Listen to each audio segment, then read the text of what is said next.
voilà au Qatar, sur le circuit de Doha. Au guidon, c'est Léon Aslam qui va nous montrer les rapports et le régime moteur à avoir pour faire un bon chrono.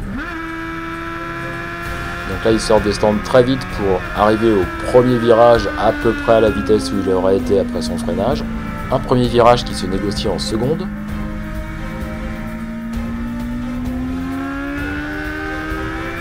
Une seconde qu'on maintient jusqu'au premier virage à gauche. Un virage très technique pour une simple raison, c'est qu'on ne voit absolument pas où on va.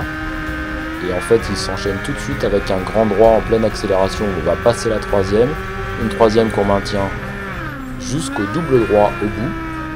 Le double droit, c'est un enchaînement de deux virages à 90 degrés, quasiment similaires, très peu de différence.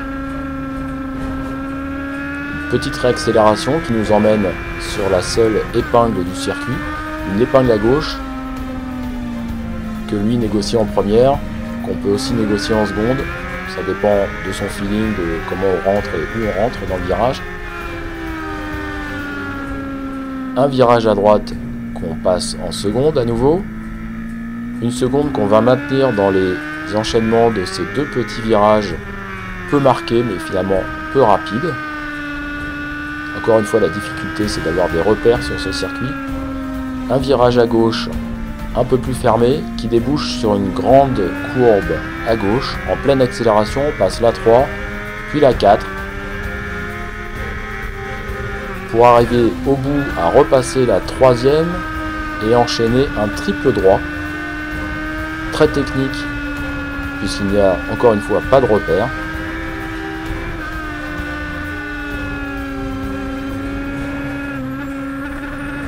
On arrive enfin sur un petit bout droit. Un dernier virage à gauche. Celui-là par contre est très simple. Pour une fois il y a un repère et le virage n'est pas compliqué. Et un virage à droite. Un peu plus technique qu'il en a l'air et qui conditionne la ligne droite des stands sur ce circuit de Doha.